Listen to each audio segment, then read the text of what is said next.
quiero que tengan a mano las tablas de equivalencias lógicas, que recordemos cuál era la idea, que eran expresiones, le llamemos A y B, que se van a decir equivalentes cuando siempre tomen el mismo valor de verdad.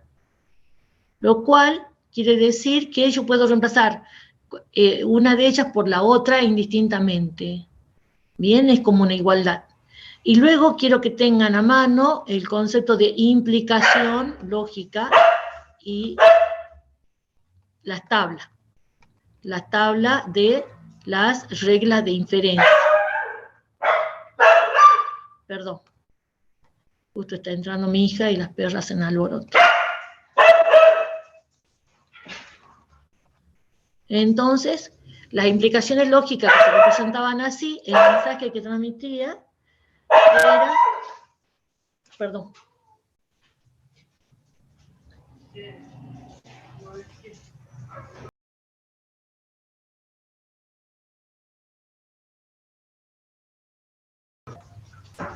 la idea que transmiten las implicaciones lógicas era de que a partir de una expresión yo puedo inferir otra.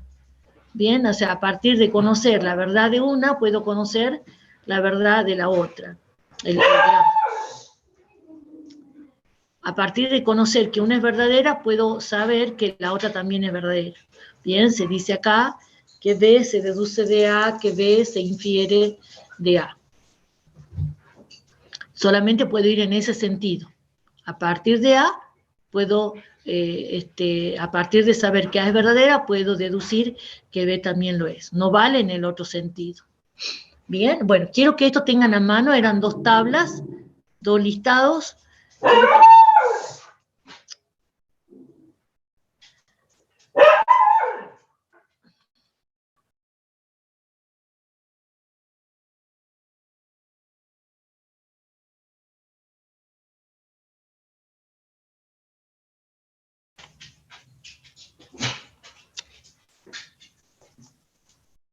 Bien.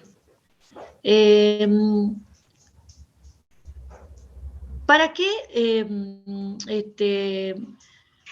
O sea, viene a ser, recordemos cuál era el objetivo de la lógica, que era, nos brindaba herramienta para determinar la validez de un razonamiento, ¿no?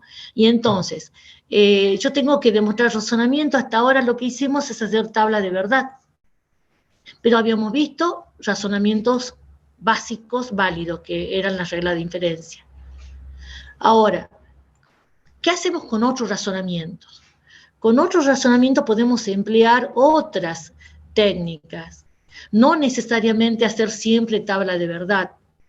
Es más, cuando ustedes tengan que hacer demostraciones de teoremas en álgebra, en análisis matemático, donde lo que se dice vale para un conjunto de infinitos valores, no pueden hacer tabla de verdad. Entonces, tienen que seguir técnicas de demostraciones, por supuesto que desde el punto de vista lógico son las correctas. Bien, entonces, recordemos que era un razonamiento. Un razonamiento era cuando ustedes tenían un conjunto de premisas, n premisas, y tenían una conclusión. Y el razonamiento se decía válido cuando a partir de la verdad de las premisas se podía inferir la verdad de la conclusión. O sea que si esto es verdadero, esto también. No se puede dar nunca, en el caso de un razonamiento válido, que la conclusión sea falsa a partir de premisas verdaderas. Bien, entonces, ese era un razonamiento. ¿Qué técnicas de demostración hay? Está el método directo propone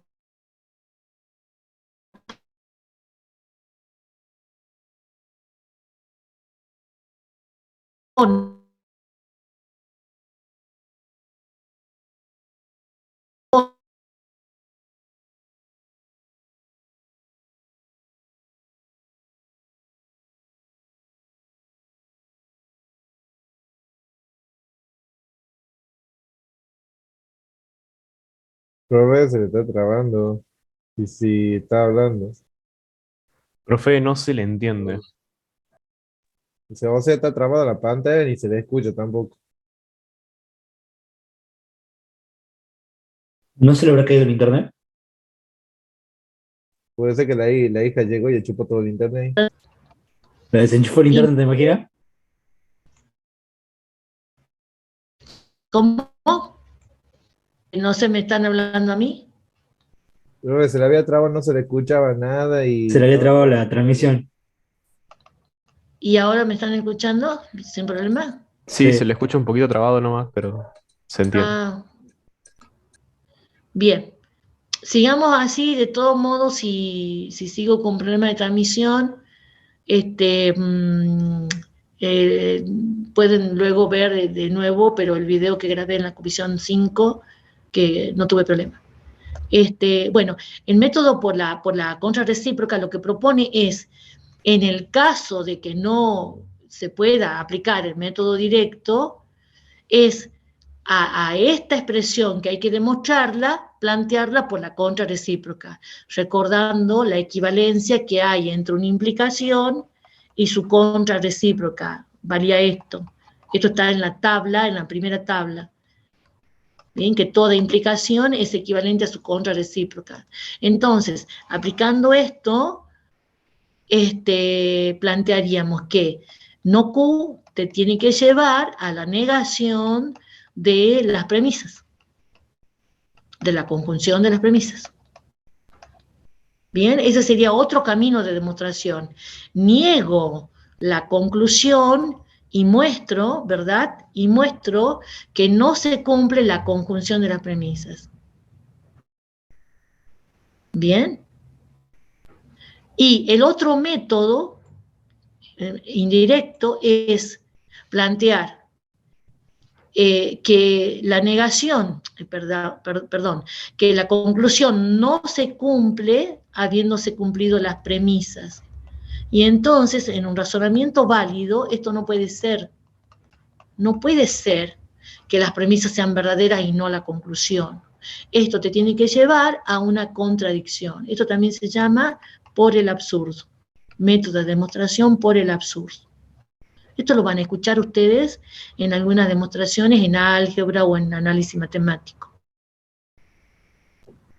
Bien, cuando se trata de un razonamiento válido, es contradictorio que se den las premisas y no la conclusión. Esa es la idea.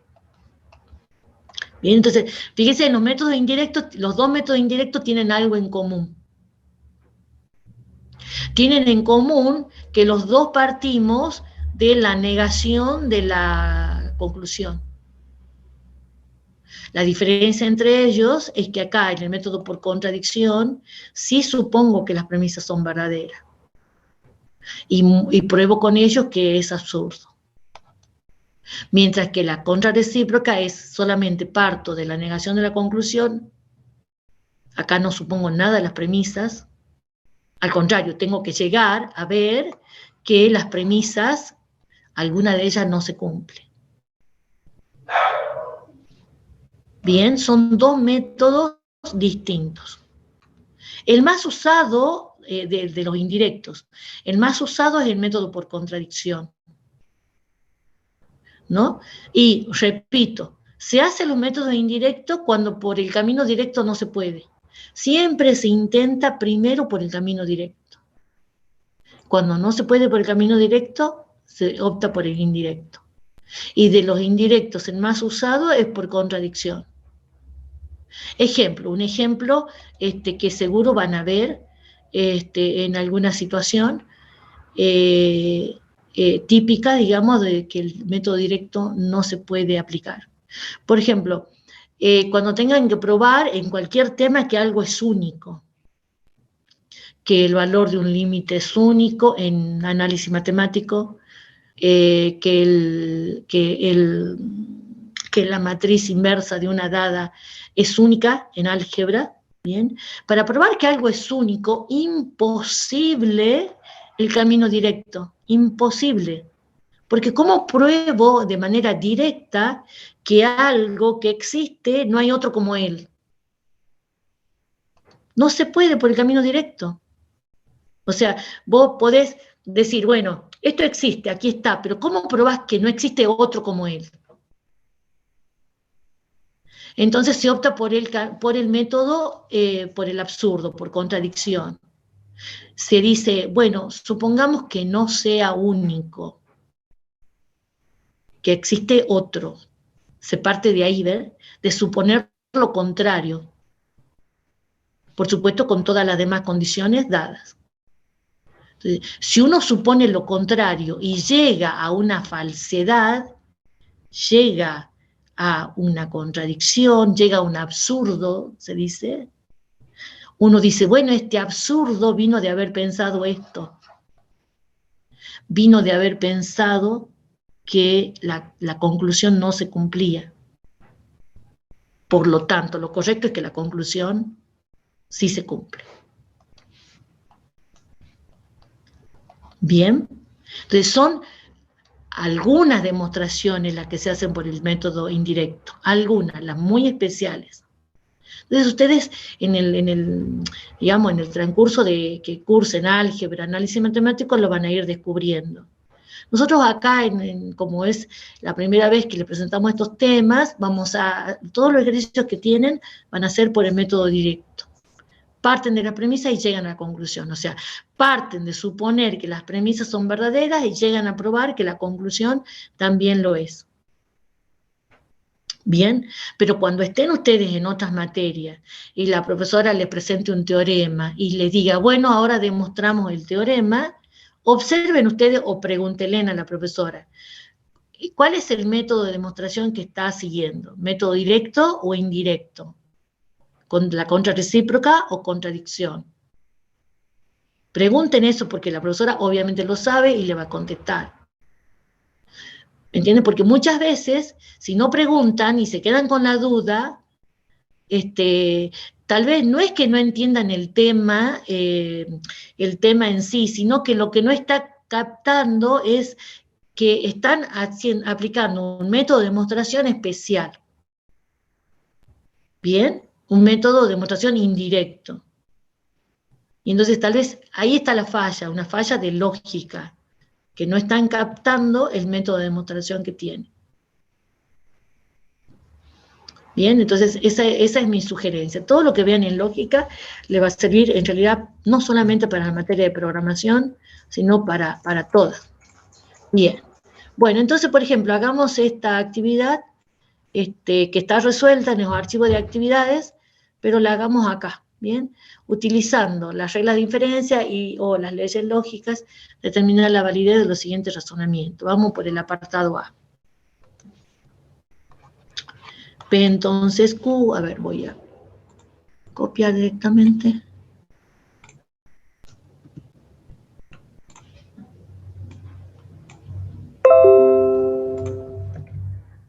Voy a poner ahí. Bien, tengo que hacer esta demostración, ¿bien? Tengo que, primero, sí, dice, fíjense, leamos bien el enunciado, determinar la validez. Significa que en el apartado que le damos puede ser que el razonamiento no sea válido. No dice demostrar la validez. Si dijera demostrar la validez, significa que les estamos diciendo que es válido y ustedes lo tienen que probar. Cuando decimos determinar la validez, significa que tienen que concluir si es válido o no es válido. Puede ser cualquiera de las dos situaciones. Bueno, entonces, ¿qué vamos a hacer? Método directo. Recordemos que vamos a aplicar siempre en método directo nosotros, ahora en matemática discreta. Bien, método directo. Se parte de las premisas, y entonces vamos a trabajar de un modo ordenado, de un modo así bien claro. Vamos a ir enumerando los pasos que damos. Vamos a ir enumerando los pasos que damos y vamos a escribir al lado la justificación de esos pasos. Entonces, por ejemplo, voy a decir, paso 1, bueno, vale la premisa 1. por ser premisa. Paso 2, vale la premisa 2 por ser premisa. Y ahora sí viene nuestra tarea de dar pasos para llegar a esa conclusión. Siempre miremos a qué tenemos que llegar. Entonces, bueno, estos son mis datos, mis dos premisas. Al tener dos condicionales, pienso, me estoy acordando del silogismo hipotético, pero en el silogismo hipotético, la situación era esta. En el silogismo hipotético ustedes tenían dos condicionales, pero eran tales los antecedentes y consecuente que el consecuente de una era el antecedente de la otra. Y por lo tanto podían decir ustedes que el primer antecedente te llevaba al segundo consecuente. P entonces Q, Q entonces R, por lo tanto P entonces R. Bueno, acá no tengo esa situación. Tengo dos condicionales, es cierto, pero no tengo esa situación. Que el consecuente de una sea el antecedente de la otra. No lo tengo, pero sí puedo hacer algo para tenerlo.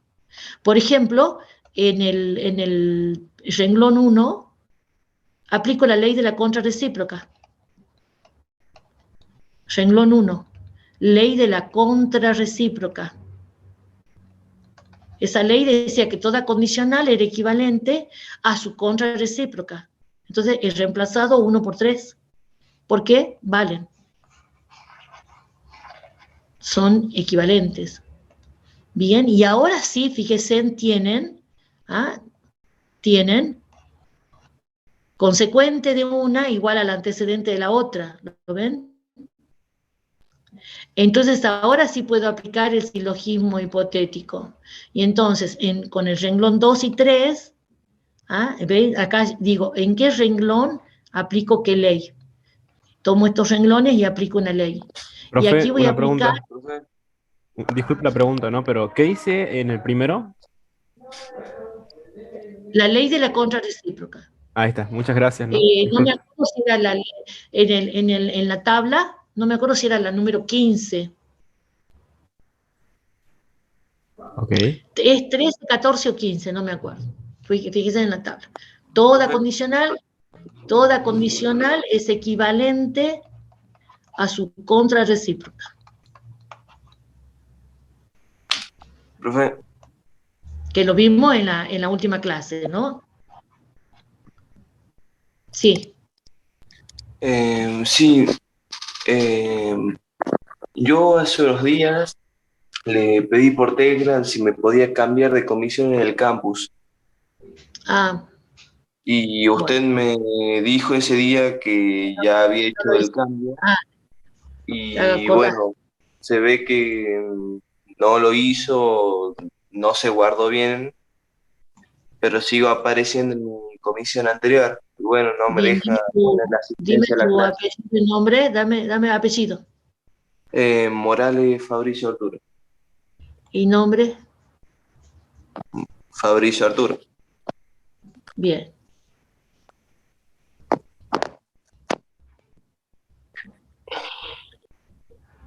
Bien. Lo que pasa es que cuando a veces me piden cosas y no estoy con la computadora abierta, digo, lo voy a hacer después y después me olvido. No, Ya sí, no hay está, problema, es para avisarle únicamente. ya está. Ya podés poner la asistencia. Bien, muchas gracias. Nada. Bueno, entonces, miren, en el renglón 2 y 3, ahí ya tienen la situación ideal para aplicar el silogismo hipotético. P entonces no Q, no Q entonces no P.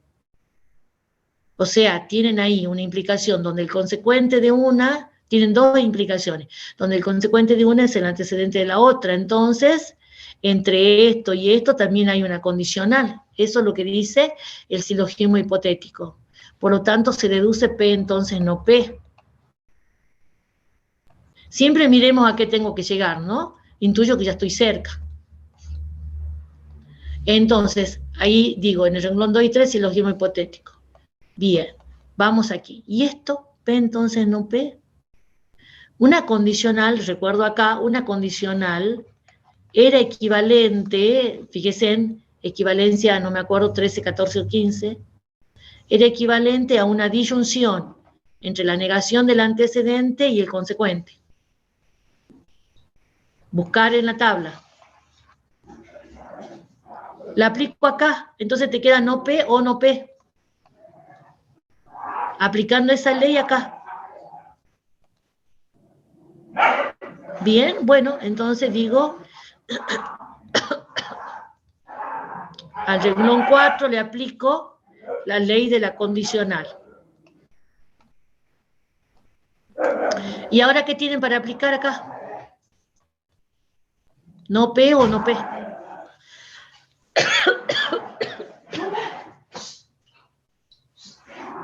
Y esa es la ley de idempotencia, no P. Renglón 5, idempotencia. Ver tablas de equivalencias.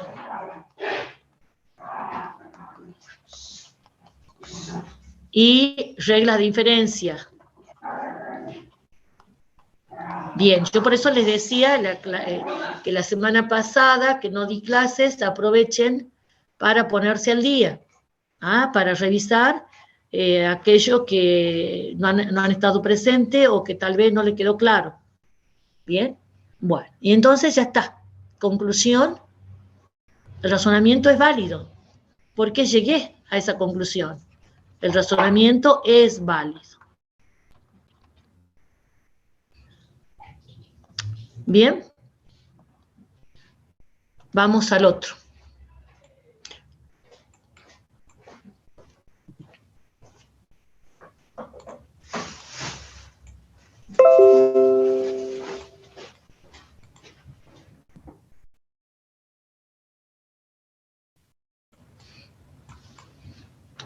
Vamos a esta. ¿Hacemos lo mismo? Pasos. Justificación. 1. Primera premisa.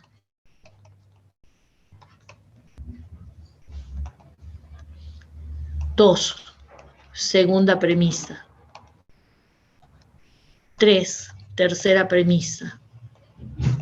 Ahora sí, viene la tarea de empezar a deducir cosas. ¿Qué ley tienen ahí ideal para aplicar? Te salta como a la vista.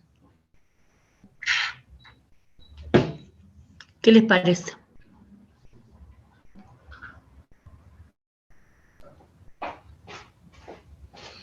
Tienen condicionales, pero tienen esto que es muy fuerte. Esto le está diciendo P es verdadero. Y P es justamente el antecedente de esas dos. Así que tienen ahí para aplicar el modus ponens. Desde el renglón 1 y 3 tienen para aplicar el modus ponens. Entonces, por ejemplo, de 1 y 3 se deduce Q o R. Y si P es verdadero y P te lleva a Q o R, por lo tanto se va a cumplir Q o R. Recuerden lo que decía el modus ponens. Pero también en el renglón 2 y 3 puedo usar, cada renglón lo puede usar las veces que quiera, ¿no? Porque todo es verdadero, lo puede usar lo que quiera, las veces que quiera. Renglón 2 y 3, y también aplicando el modus ponens, tengo no Q. Renglón 2 y 3. P te lleva a no Q. Y P está sucediendo, entonces también no Q. Y estamos ahí, y tengo ahí una disyunción donde, por supuesto que se supone verdadera, todo se supone verdadero, chicos, ¿no? Porque estoy en el método directo. Y en el método directo se parte de suponer que las premisas son verdaderas. Y se quiere ver que la conclusión también lo es. Bueno, todo esto es verdadero. Renglón 1, 2 y 3, verdadero. Renglón 4, verdadero, porque se deduce de 1 y 3. Renglón 5, verdadero, porque se deduce de 2 y 3. Bien, entonces, esto verdadero. Si no Q es verdadero, significa que Q no se está cumpliendo. Y entonces, si esta disyunción tiene que ser verdadera, quien es verdadero es R. Y esa es una ley, ese es el silogismo disyuntivo. A repasar las leyes. Silogismo disyuntivo habla de eso, de una disyunción donde se tiene el dato que uno de los términos no se cumple. Entonces, quien se debe cumplir es el otro término. Bueno, entonces, Se llega a esto, entonces ahora miro a qué tenía que llegar. Yo tenía que llegar a lo contrario, a no ere. Pero lo que acá se deduce es que quien es lo verdadero es ere. Esto es lo verdadero, no ere. Por lo tanto, este razonamiento no es válido. No se dice inválido, ¿no? Se dice no es válido. ¿Bien? Porque se llega a lo contrario, digamos. Y no estoy en el método de contradicción. Yo estoy en el método directo. Yo parto de las premisas supuestas verdaderas y tenía que llegar a la conclusión. O sea, si el razonamiento es válido, la conclusión se tiene que inferir de las premisas. La conclusión correcta es ere. Eso es lo correcto. Ere es lo que se deduce de las premisas. No ere. Por eso es que el razonamiento no es válido. Bien, bueno, en el práctico van a tener, enseguida vamos a hacer, en el video que van a ver, ahí hay otros ejemplos, ¿ah? Y le va a quedar ejemplos para que ustedes hagan y pregunten. Bueno, la segunda parte de esta unidad se llama lógica de predicados. Recuerden, el nombre era lógica proposicional y de predicados. Recuerden que... Espérenme un segundo.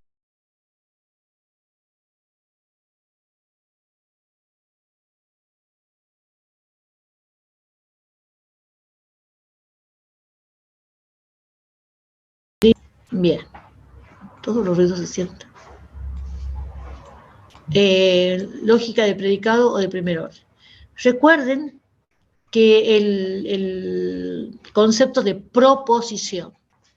El concepto de proposición era una frase afirmativa de la cual se podía decir verdadero o falso, pero no ambas.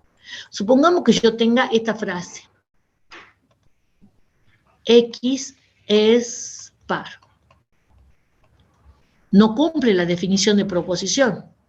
Si bien es cierto, esto es una afirmación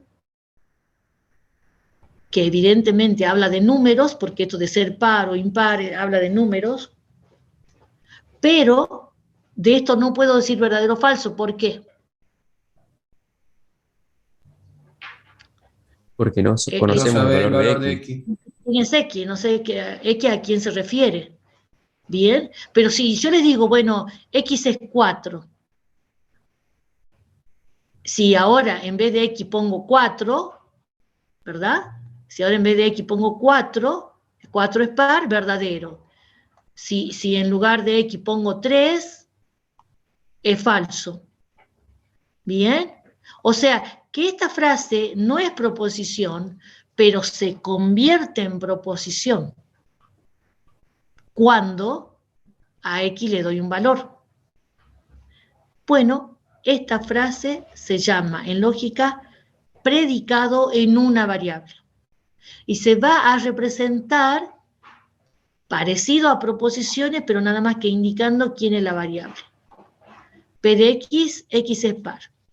Bien, pongo comillita para indicar que predicado es todo la frase.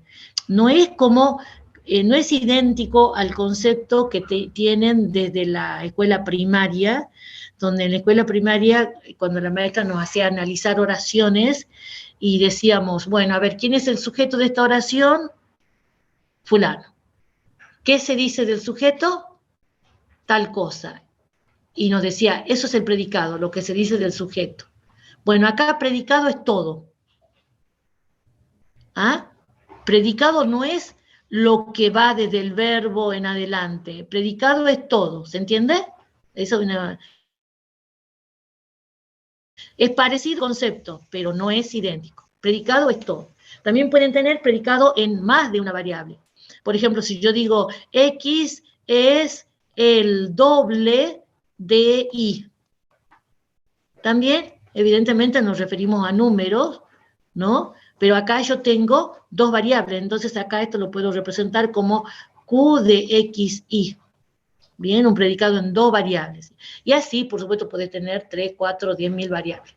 Nosotros a lo sumo vamos a ver de una variable. Por falta de tiempo, otros años que no dábamos las 6 unidades, dábamos de 2 variables. Bueno, leamos entonces, dice, se denomina predicado o función proposicional a toda frase afirmativa que no es una proposición, pero que contiene una o más variables que, cuando se reemplazan por valores de un universo dado, se convierte en proposición. Bien, y entonces aquí me habla de un universo. ¿Qué es eso? Bueno,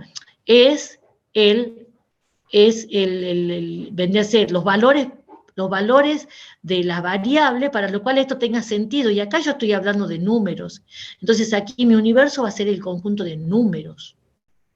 No van a ser plantas, no van a ser personas, bien, no van a ser objetos, porque esto de ser el par, de ser el doble, es de números. Entonces, acá en la definición que te dice que las variables se pueden reemplazar por valores de un universo dado, bien, es un universo adecuado a este contexto. Bien, y entonces, por ejemplo, si ya que tengo la forma simbólica, yo recién les decía que cuando X se reemplaza por 4 es verdadero, entonces vamos a poner así, P de 4. P de 4 sería lo que resulta de reemplazar X por 4. Como todas las funciones, ¿vieron cuando en análisis matemático le ponen f de X igual a, qué sé yo, X igual a 2 más 1, dice. Entonces, f de 0, ¿cuánto es f de 0? Bueno, 0 al cuadrado más 1 igual a 1, ¿verdad? Eso es en análisis matemático. Bueno, lo mismo. Por eso al predicado también le llaman función proposicional. Bien, entonces, P de 4 sería 4 es par, por lo tanto, esto ya sí sería verdadero. Bien, verdadero. Y P de 5 es falso. Q de 6, 3 es verdadero. ¿Qué sería? 6 es el doble de 3. Mientras que Q de 3, 6 es falso. 3 no es el doble de 6. Bien. Bueno. Ahora, un predicado, si yo al predicado le antepongo ciertas palabritas, o sea, porque a ver, entonces, a un predicado está asociado un conjunto. Acá están los valores de X que puedo tomar. Están los valores de X que puedo tomar. Y acá tengo el predicado.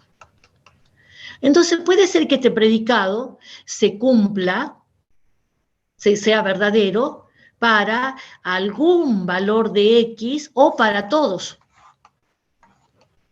Entonces, cuando indicamos la frecuencia con la que un predicado es cierto en determinado conjunto, decimos que estamos cuantificando. ¿Bien? Y es algo que lo usamos en la vida diaria, cuantificar algo. Y hay 2 modos de cuantificar. Hay 2 modos de cuantificar. Indicando que el cumplimiento de ese cuantificado, de ese predicado, perdón, es en un 100%, bien, eso en una cantidad que es el todo, el 100%, o menos del 100%, o para algunos. Bueno, hay 2 tipos de cuantificadores. Cuantificadores.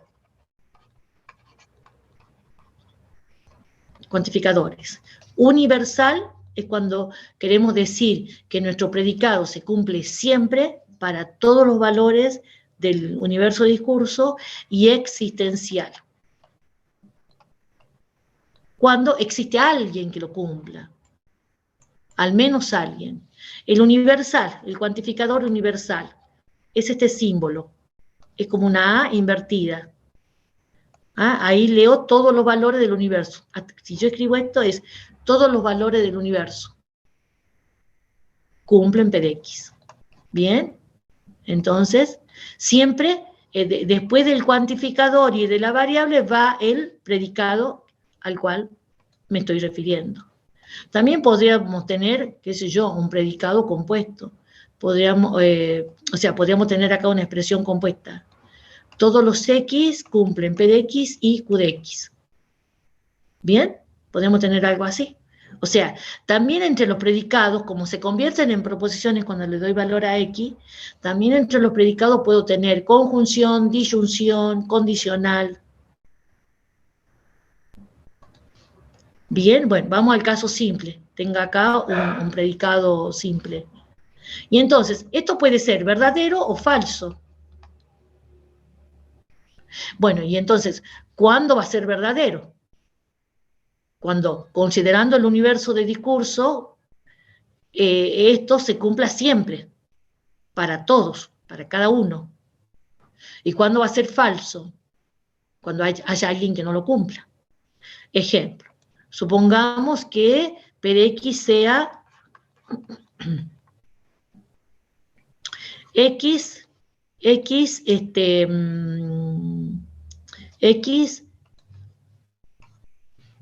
es mayor de 15 años. Bien, y que mi universo de discurso sea el conjunto de las personas de la comisión 1K1, ustedes. Entonces, si yo escribo ahora esto para todo XP de X, ¿esto cómo se lee? Todos los estudiantes de la comisión 1K1 son, por supuesto en plural, son mayores de 15 años. Entonces, ¿qué hago para...? Esto ya tiene valor de verdad. ¿Es cierto que todos los estudiantes de la 1K1 son mayores de 15 años? Entonces, voy y le pregunto a cada uno de ustedes si es mayor de 15 años. Y lo más seguro que sí, ¿verdad? Entonces, para todo XP de X va a ser verdadero. ¿Bien? Porque cada uno de ustedes me dijo, soy mayor de 15 años. Investigué a todos. Pero si, por ejemplo, ahora yo en vez de 15 años tengo, qué sé yo, 20 años, ahora ya esto va a ser, todos los estudiantes de la 1K1 son mayores de 20 años, lo más seguro es que esto sea falso, ¿verdad? Bien, ¿hay alguien de 18, 19? De lo que me están escuchando. Sí, bueno, ya está. Yo, profe. Esa persona contestó sí, ya está.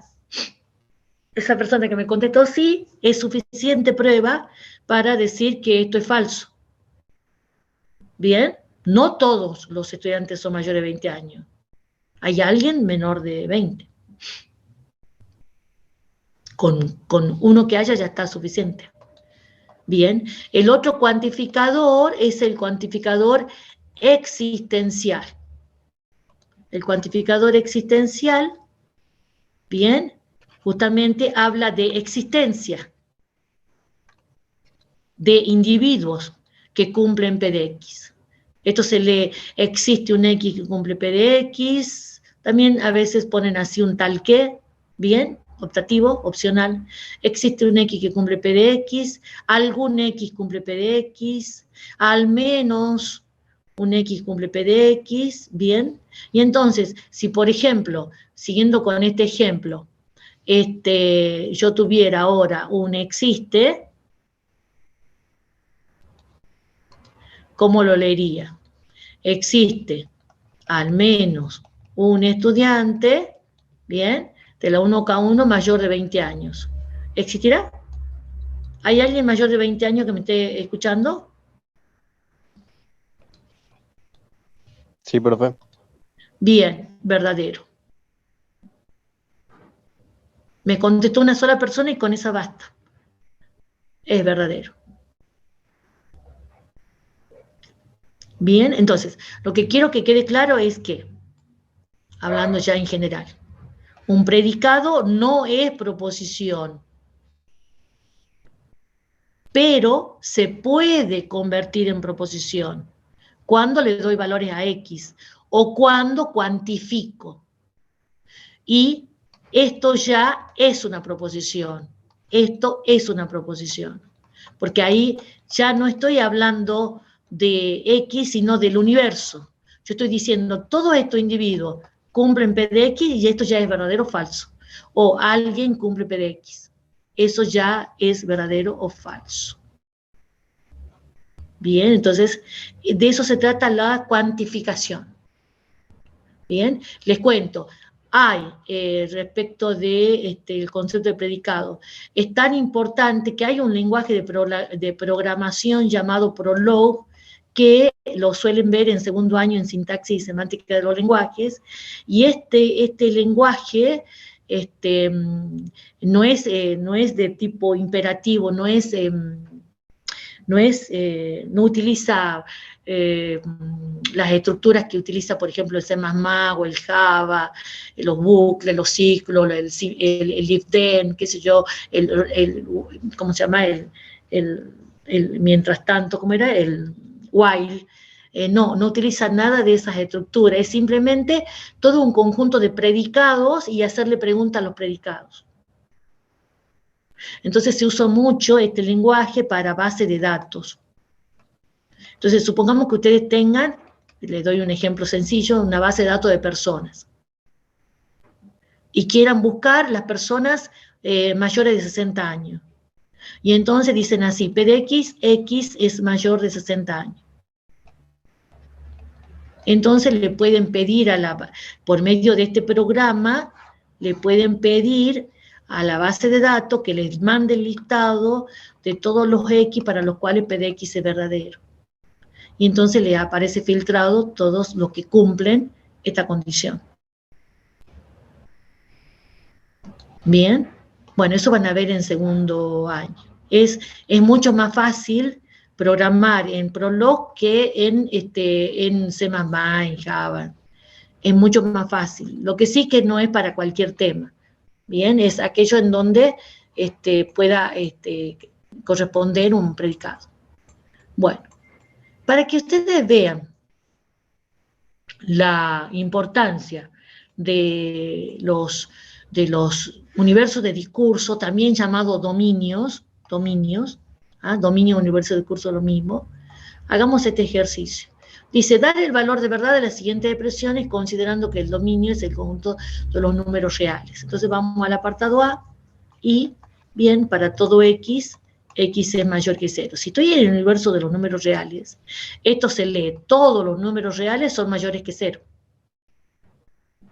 Bien, escriban al lado, todos los reales son mayores que 0. Siempre pedimos que ustedes lean el lenguaje coloquial, el lenguaje en nuestro idioma, lo que está escrito simbólicamente. Entonces esto se lee, todos los números reales son mayores que 0. Bueno, y en dar el valor de verdad, pues esto es falso. Esto es falso, ¿por qué? ¿Todos los reales son mayores que 0? No. Falso, ¿verdad? Pues, por ejemplo, y ahí damos un ejemplo, por ejemplo, -1 no es mayor que 0. Pueden poner otro ejemplo, pero basta con 1. Bien. Ahora, si analizamos lo mismo, pero en el dominio de los números naturales, si analizamos esto ahora en el conjunto de los números naturales, apartado B, que me dice que analice lo mismo en los naturales, esto se leería, todos los números naturales, ¿verdad? Son mayores que 0, y esto, ¿cómo es? En los números naturales. Ahí es verdadero. Bien, ¿y cómo lo pruebo? Y bueno, va a depender del tema. Yo diría que, en este caso, por definición del conjunto de números naturales, de los números naturales, que los números naturales, ¿cómo comienzan? Comienzan en 1. Pueden decir, los números naturales son los que sirven para contar.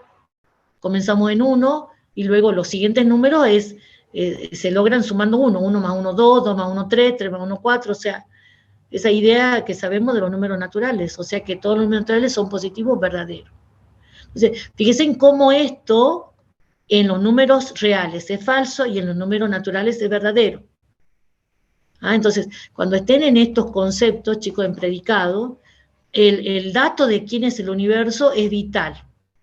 no es para que lo subestimen.